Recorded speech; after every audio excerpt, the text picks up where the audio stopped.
Good morning, I'm meteorologist Bill Murray. Here's your AlabamaWX weather video for this Sunday. It is the 8th day of September, and on this date, 1900, the great Galveston hurricane struck the namesake island there on the Texas coast. Isaac Klein, the Weather Bureau chief there in Galveston, was concerned early on this morning. He knew that the hurricane was not where the Signal Corps thought it was, the superiors in Washington, and he knew the storm was coming there, but it was too late. And 6,000 people died, the greatest natural disaster in American history. And we have a tropical system that's going to be heading in that general direction, but it's not going to be anything like that for sure. Let's take a look at the southwestern Gulf of Mexico, the Gulf, and even into the southern United States. We've got that old frontal system, right here over South Alabama tonight. As I record this is just after midnight for your consumption on Sunday morning. I'll turn on the dew points. First, temperatures were already down to 57 at Vinemont, 58 this hour at Posey Field there in Haleyville. So, 60s are very common across North Alabama at this hour. They're going to be, in the 50s in almost all of the Tennessee Valley down through north central Alabama overnight. 57 is what I'm calling for here at Birmingham. There's going to be some normally colder locations that are going to be around 40 degrees. Not 40 degrees, in the 40s, let's say 48, 49 degrees. Those normally colder locations. These are dew points right now. You can see dew points already in the 40s over the Tennessee Valley. Birmingham, already, well, I guess that's actually the Shelby County Airport. Well, that's Birmingham. That's the International Airport, down to 46. So it's going to feel quite comfortable when you get up and going in the morning. Infrared satellite picture shows clouds over southern Alabama, closer to the front, and where those dew points are still in the 60s and 70s. But your eye is drawn to the southwestern Gulf of Mexico. Now, we do have low pressure here east of Brownsville, but you can see no convection near it. And that's not where the trouble's going to come from. The trouble's going to come from down here in the southwestern Gulf of Mexico, the Bay of Campeche. We've got strong convection there just off the coast near Veracruz, Mexico, early this morning. You can see those coldest cloud tops there, some colder cloud tops west of the Yucatan. And while this system is disorganized, the GFS does predict that it will become a tropical storm Monday or Tuesday as it moves to the north. And even the latest run, I took a sneak peek at it tonight. Most of my forecast tonight is going to be based on the 18Z run from Saturday afternoon. But the 0Z run from Saturday night actually carries the storm a little further east, more toward Lafayette, Louisiana, instead of maybe Intracoastal City. And I know that's a small difference, but it's a big difference if you live on the central Louisiana coast. And a little further to the east for the track could mean a little stronger. The GFS looked like to me that it might have it as a minimal hurricane for an early Thursday landfall. So that's what's going on tonight. Clear skies over north and central Alabama. We're going to be mostly sunny later today, and we'll kind of dig into that. First, we'll start with the upper pattern across North America, showing a big trough over eastern Canada, the northeastern United States, putting a northwesterly flow over Alabama, bringing in that drier and cooler air. Our first frontal system of meteorological fall, bringing in those drier and cooler conditions, and we will take it. Big ridge there over western Canada and the western United States. We'll kind of move to the east, kind of fall apart. Generally, pressures across the northern tier states will be a little higher. Lower pressures over Texas and the mid-Mississippi Valley are going to allow this system right here, which is our tropical system, to edge to the north.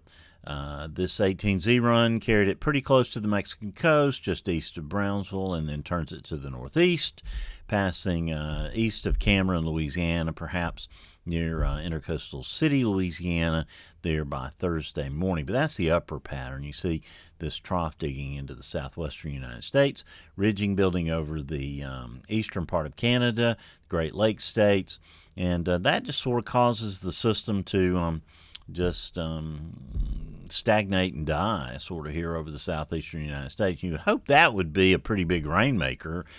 And given our latest drought developments, we'd be happy about that. But really the rainfall amounts are not too out of control. Main effects, really for our central Gulf Coast, for Alabama, northwest Florida, rip currents,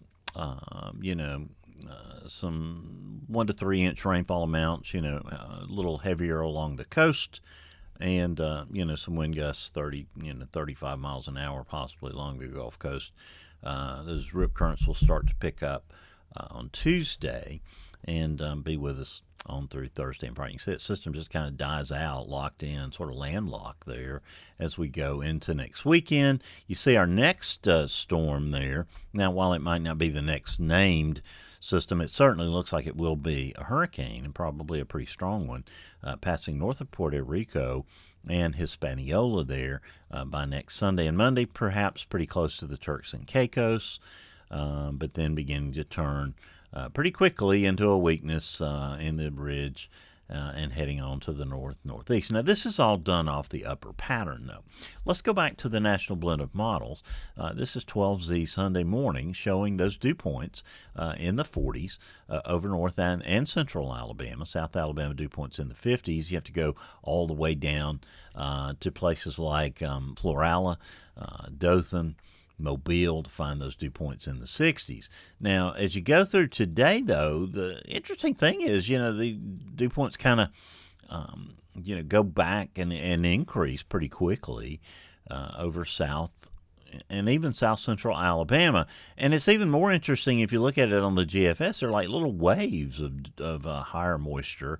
I think that's going to be fun to watch today. Look at that. It's almost like a little breaking wave at the beach.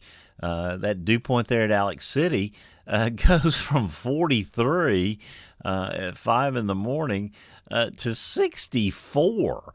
That's a dramatic rise there. A little wave of moisture. Just another one of those fun things you look at.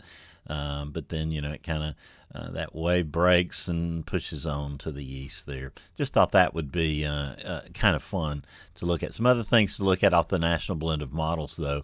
Temperatures early this morning, let's go back, let's go back here. You can see those 50s, lower 50s, and as we go through the day, till around noon, you start to see some high 70s, low 80s, and by, 1, 2 o'clock, these are what the temperatures are going to look like. We'll see 80 to 81 degrees over the Tennessee Valley, somewhere between 84 and 87 over central Alabama. That's about what we'll expect. Your overnight lows tonight, Sunday night, early Monday morning, will be a few degrees warmer than those of tonight, early Sunday, probably running another 5 to 6 degrees above normal. And these temperature readings are fairly unseasonable, even right here. The average high temperature for the 8th of September in Birmingham is 88 degrees with a morning low of 68. So you can see kind of unseasonably cool. We will not complain, and we will take it. Of course, these are Monday highs. You see they're back getting closer to those seasonal norms. Around 86, really 85 to 88, and then we're really close to them, touching 90 in a few locations on Tuesday. Upper 80s, though, the general course. I've covered that little wave of moisture. That was interesting, but that little wave of moisture could be responsible for a few light showers this afternoon over south central Alabama. Not likely, fairly spotty, fairly light. You see, though, in the Auburn area, perhaps around Tuskegee, maybe over to Wetumpka. Can't rule out a shower today but don't count on it for sure. I think we get through most of Monday without any showers, maybe an isolated spotty shower during the afternoon. As you see, we're beginning to get some showers getting into the coastal waters of Alabama and northwest Florida. Now, use the GFS, this is the 18Z run, to kind of watch those developments in the southwestern Gulf of Mexico, the Bay of Campeche. You can see probably a low cutting off there by Monday morning. We'll already have strong winds on the western side, probably approaching tropical storm force, I would expect. And I haven't looked at the plan of the day for the hurricane hunters, but I would expect they have a plane tasked to go into the system today. And, they'll be checking it out. Looks like you could have a depression or perhaps a tropical storm right off the bat. If it does become a tropical storm, it will most likely be Francine. That's the next name on the list. You can see from this 18Z run, it is moving just east of Tampico, Mexico, getting very close to the Mexican coast, probably staying just offshore, and passing just east of Brownsville, Texas, and then turning to the northeast. This is Wednesday, just after lunchtime, showing a 60-mile-per-hour tropical storm there, southeast of the Middle Texas coast. As we get into Wednesday evening, we probably certainly not much stronger according to this run of the GFS, somewhere in that 50 to 60 mile an hour range, maybe 65 miles per hour as it comes on shore, there on the southwestern Louisiana coast, east of Cameron, probably west of Intercoastal City, and the system then moves up near Vicksburg and Natchez, sort of following the Mississippi River, and gets trapped, as we saw, and just sort of falls apart. Now, there comes our second storm. That's a 100-mile-per-hour hurricane, approaching 110 miles an hour as it passes north of Hispaniola, north of the Dominican Republic, getting close to the Turks and Caicos before it turns and moves to the north, appearing to pose no threat to the United States at that point. But we're not certain that that's going to absolutely be the case. And as a matter of fact, I'm going to show you this right now. Here comes that second storm. That'll probably be our G storm. As you see, it makes the turn by the Turks and Caicos, but it kind of gets caught by high pressure to its north and moves into New England. But it appears to be weakening at that point. Could be a minimal hurricane at that time, though. I would have to probably zoom in a little closer because I might be picking up on that third storm, which could be our H storm by that time. Let's go to the northeast U.S. And go back just a bit here. I'm not sure. Oh, this is coming off of the 0Z run. I want to go back to the 18Z run and kind of pick up on what the system was doing. Don't know. There it comes, just showing up there. You can see it's really weakening fast, becoming a tropical storm. This, of course, is voodoo territory.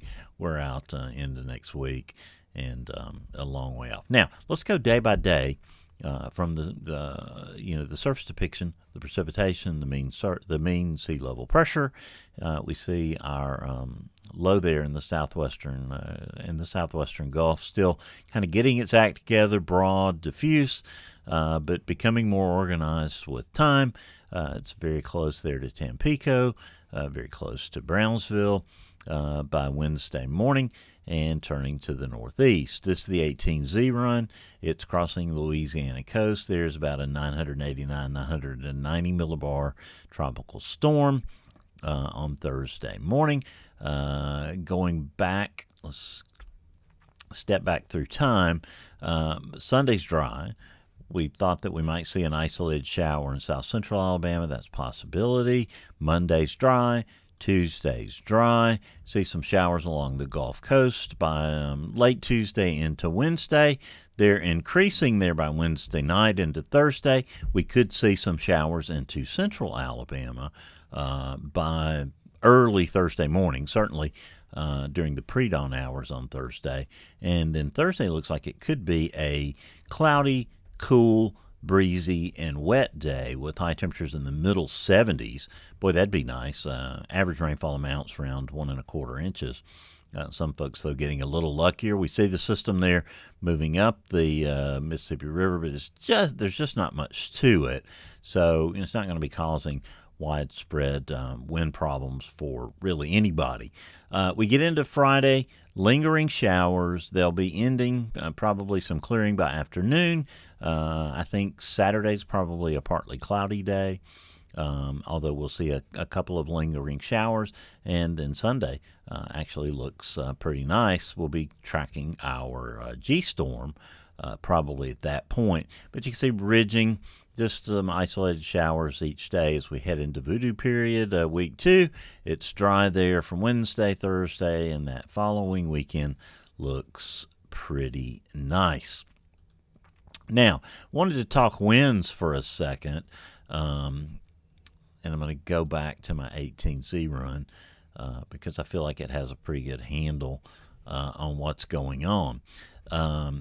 These are gusts, and I'm gonna put them in miles per hour, and you start to see some gusty winds over South Alabama probably tomorrow, Tuesday, again Wednesday.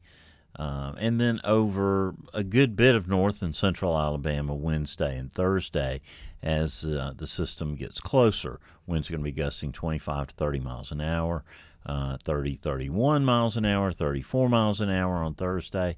We'll that'll make for a noticeably breezy day. If that happens, I might have to adjust my forecasted winds up just a bit if that becomes the case. Now, I'm going to show you the whole Atlantic Basin here. You see Francine, ostensibly Francine, the G-storm coming together with perhaps, the H-storm forming to the north, maybe the I-storm forming actually there too, but it looks like at least the H-storm and the I-storm probably would be, fish storms staying out over the water. This run of the GFS brings that one back toward New England, but that's nowhere near a forecast or anything like that. We looked at those winds. Now, I wanted to tell you about what's going on in Phoenix. Crazy numbers. They've had 104 days consecutively, straight in a row, 100 degrees or higher at Sky Harbor International Airport in Phoenix. And that just absolutely blows the record away. I think the former record is 73 days in a row. And as you can see, the next 12 days, they're not going to be below 100 on any of those. They were at 116 on Thursday. And that tied their all-time record for September. 110 yesterday was within 1 degree of the record high, for the date. Now, I want to take you back to, Birmingham a little more reasonably. I hope you didn't have a heart attack when you saw those 100-degree readings. Certainly not for us here. We're going to be, fairly comfortable and fairly typical for September, and pretty comfortable, especially on Thursday and Friday.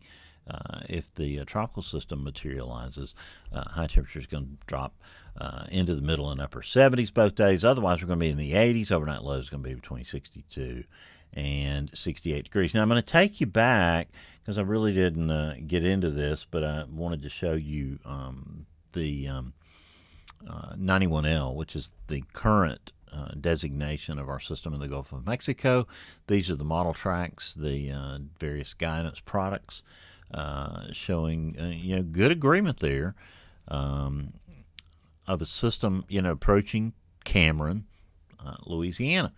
The GFS ensembles, the mean is right there, but it does have quite a few ensemble members that are on the central Louisiana coast and are stronger in that 980, 990 millibar category. The European puts a couple in that same area, same intensity. But it looks like, from all of our most of our models have this thing as a tropical storm and nothing else. One model goes crazy there. I'm not sure which one that is, but I don't expect that to be a problem. Of course, you never know with Gulf systems. But I think that's all I had to show you at this point. We'll talk about weather brains for a minute. We had a great show this week.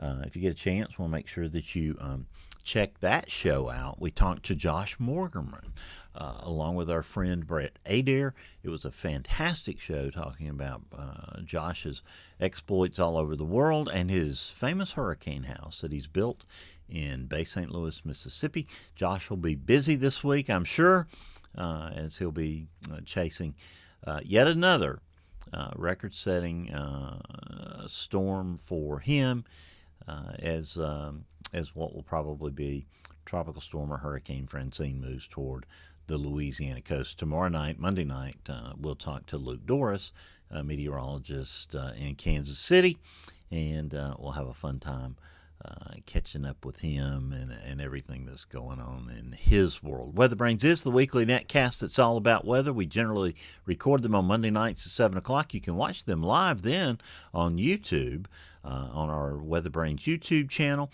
You can watch them on the ABC 3340.2 channel as well. Then, of course, you can pick them up wherever you pick up your podcast, especially if you listen to the audio versions, or you can check out our website at weatherbrains.com for all of our episodes and the very latest audio and video recordings there. Well, that's your weather video for this Sunday, the 8th of September. I'll be watching the weather all day, have updates on the tropics, any interesting national things that we see going on. We'll pass those along. We'll watch this wave of moisture moving back across south central Alabama through the afternoon hours, see if that really materializes. I think that's pretty fascinating, but I think otherwise it should be a fairly calm day. James Spann will be here tomorrow with 2 days. Scott will be back next Saturday.